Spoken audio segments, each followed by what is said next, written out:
Hi అండి. Welcome to real life stories. ఈ కథ మీకు నచ్చినట్లయితే లైక్ చేయండి, షేర్ చేయండి, సబ్స్క్రైబ్ చేయండి. దర్శి తన బాధను చూడలేక ద్రోణాన్ని ఓదారుస్తాడు. కొద్దిసేపటికి ద్రోణ కూల్ అవుతాడు. అప్పుడే తన్ని లోపలికి వస్తుంది ట్రే పట్టుకొని.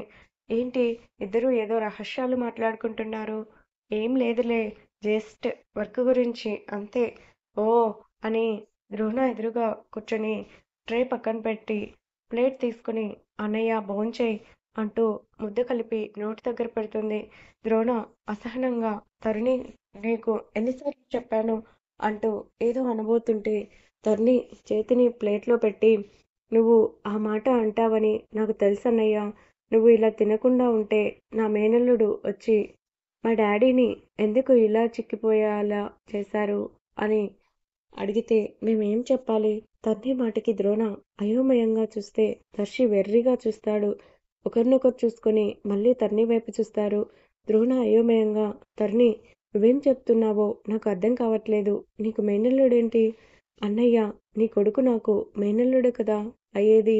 దర్శి తలకూపుకుంటూ కానీ ద్రోణ బేబీ లేదు కదా వదినకి అంటూ ఏదో అనబోతుంటే తరుణి కోపంగా వదినకి అభాషణ అవ్వలేదు అంటూ దర్శి వైపు చూసి ద్రోణతో నీ బిడ్డ బ్రతికే ఉందన్నయ్య అంటూ ఆనందంతో చెప్తుంది. ద్రోణ నమ్మలేనట్టుగా తరుణి నువ్వు చెప్పేది నిజమా అంటూ కంటి నిండా నీళ్లతో వణికే గొంతుతో అడుగుతాడు.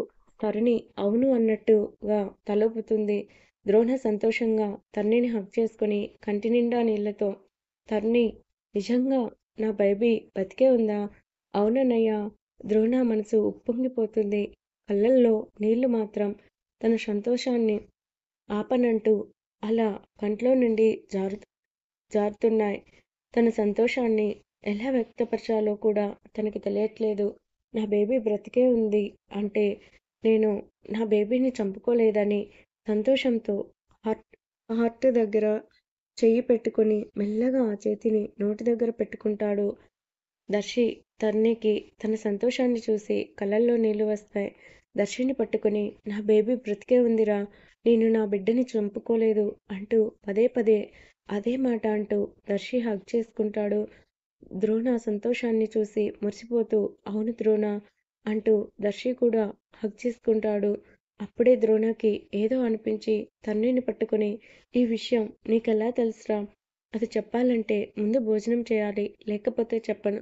తరుణి చేతిని పట్టుకుని బెడ్ పై కూర్చోబెట్టి నాకు చాలా ఆకలిగా ఉంది పెట్టిరా అనగానే తరుణి ప్లేట్ తీసుకుని హాస్పిటల్ నుండి వచ్చినప్పటి నుండి లేని ఆకలి ఇప్పుడు ఉందా?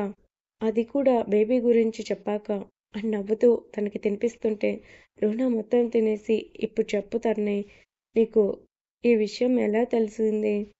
డాక్టర్ ఎందుకు అబద్ధం చెప్పాడు అంటూ కోపంగా అడుగుతాడు.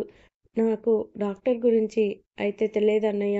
బేబీ బ్రతికి ఉందన్న విషయం మాత్రం తారక్ నాకు చెప్పాడు. తారక్కి వదినే చెప్పిందంట. కానీ తారక్ ఒకటి చెప్పాడు.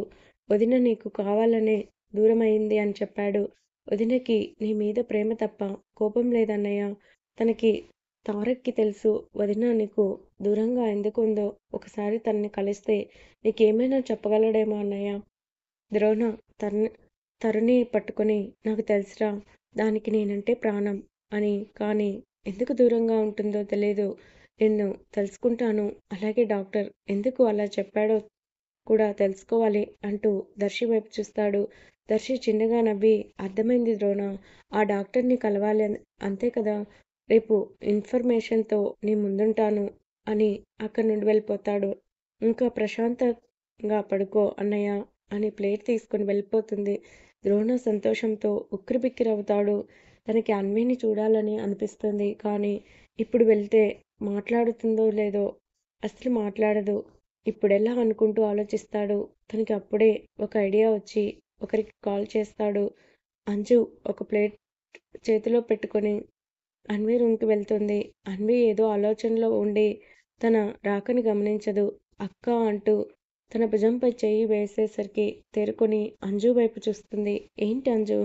అక్క నీకోసం ఫ్రూట్స్ కట్ చేసి తీసుకొచ్చాను, తీసుకో అంటూ అన్వికి ప్లేట్ ఇస్తుంది. అన్వి ప్లేట్ తీసుకొని అందులో చూసేసరికి పైనాపిల్ ముక్కలుంటాయి. అది చూసి కంగారుగా అంజు ఏంటిది? నాకొద్దు. అక్క ఫ్రూట్స్ బలమే కదా! అయినా ఎందుకు వద్దు? నువ్వు చాలా నీరసంగా ఉన్నావని తెచ్చాను తిను. అంజుకి ఏం చెప్పాలో తెలియక సైలెంట్ అయిపోయింది. కానీ లోపల మాత్రం చాలా భయంగా ఉంటుంది. డాక్టర్ పైనాపిల్ తినొద్దని చెప్పారు. ఇదేమో తిను అంటూ బలవంతంగా చేస్తుంది. ఇప్పుడు ఎలా దేవుడా! నువ్వెలాగైనా కాపాడు అనుకుంటుంది. అక్క ఏం ఆలోచిస్తున్నావు? తిను. అన్వి తేరుకొని ప్లీజ్ అంజు నాకు వద్దు. అంజు ఏడుపు మొహం పెట్టి అక్క ప్రేమతో ఇస్తుంటే వద్దంటావా? పో అక్క నేను నీతో మాట్లాడనంటూ వెళ్ళబోతుంటే అన్వి తన చేయి పట్టుకుని అంజు ప్లీజ్ రా ఎందుకు అలా అంటున్నావు? ఓ నాకు నిజంగానే తినాలని లేదు. నా బంగారం కదా అర్థం చేసుకో. లేదక్కా నేను విన్ను. నీకోసమే కదా తెచ్చాను. నీ హెల్త్ బాగుండాలనే కదా. తినక్కా అని నోటి దగ్గర పెడుతుంది. అన్వి వద్దురా ప్లీజ్ అంటూ చేతిని పట్టుకుంటుంది. అప్పుడే అన్వి కోసం ఫుడ్ తీసుకొచ్చిన తారక్ అది చూసి ఫాస్ట్గా వాళ్ళ దగ్గరకి వెళ్తాడు. తారక్ రావడం చూసి రే కరెక్ట్ టైంకి వచ్చావు అక్క కోసం అని పైనాపిల్ తీసుకొస్తే తినను అంటుంది. నువ్వైనా చెప్పు తినమని. అన్వి వైపు చూస్తాడు. తను భయంగా చూడటం చూసి తనకు అర్థమైంది. తారక్ సీరియస్గా ఏ మెంటల్ దానా ఎవరికి ఏం ఇవ్వాలో తెలీదా? అన్వికి ఎవరు ఇవ్వమని చెప్పారు నీకు? ఇంకోసారి ఇలా చేసావంటే కొట్టేస్తాను చెప్తున్నా. అప్పటికి అంజు కళ్ళల్లో నీళ్లు తిరిగాయి. తారక్ అంతా సీరియస్ అవ్వడం ఎప్పుడూ చూడలేదు. అది కూడా తన మీద. రే ఎందుకు అంత సీరియస్గా మాట్లాడుతున్నావు? అది ఏడుస్తుంది అని అన్వి అనేసరికి తారక్ కూలై తన వైపు చూస్తాడు. అంజు చిన్నపిల్లలా ఏడుస్తూ కనిపించేసరికి బాధగా అనిపించి సారీనే ఏదో ఫ్రస్ట్రేషన్లో వాగేశాను సారీ అంటూ రెండు చెవులు పట్టుకొని చెప్తాడు. అయినా అంజు ఇంకా ఏడుస్తూ అయినా నేనేమన్నాన్రా? జస్ట్ ఫ్రూట్సే కదా తినమని చెప్పింది. దానికే అంతలా అరవాలా అంటూ వెక్కుతూ మాట్లాడుతుంది. అంజు చిన్ పట్టుకుని ఇంకో చేత్తో కన్నీళ్లు తుడిచి సారీ బంగారం చెప్పాను కదా ఏదో ఫ్రస్ట్రేషన్లో అన్నాను అని ఇదొక్కసారి ఎక్స్క్యూజ్ చేయి మా బంగారం మంచిది కదా. అయినా డిన్నర్ చేయాల్సిన టైంలో ఫ్రూట్స్ అంటే ముందు దానికి ఫుడ్ తిననివ్వు. అదేదో మెల్లగా చెప్పొచ్చుగా. ఇంతలా అరవాలా? సరేలే సారీ చెప్పావుగా వదిలేస్తున్నా. నాకు రేపు ఐస్ క్రీమ్ తీసుకొస్తావా మరి? కేజీ ప్యాక్ తీసుకొస్తా. చాలా ఇప్పటికే లేట్ అయింది. వెళ్ళు. అక్కడ రాహుల్ నిన్ను అడిగాడు. రాహుల్ అడిగాడా? సరే అని అక్కడి నుండి వెళ్ళిపోతుంది. తారక్ ప్లేట్ తీసుకుని తిను అంటూ అన్నం కలిపి ముద్ద పెడతాడు. థ్యాంక్స్ రా టైంకి వచ్చావు. లేకపోతే బలవంతంగా నోట్లో పెట్టేది. అయినా నువ్వెందుకు భోజనం తీసుకొచ్చావు? పిలిస్తే నేనే వచ్చేదాన్ని కదా. నేను వచ్చాను కాబట్టి సేవ్ అయ్యావు. అయినా నేను తీసుకొచ్చింది నీకోసం కాదు. నా మేనల్లుడి కోసం. వాడికి ఆకలేస్తుందని తెచ్చాను. పట్టు. అప్పుడే మేనల్లుడి మీద అంత ప్రేమనా? అవును. అసలు కంటే వడ్డీ ముద్దు అంటారు కదా.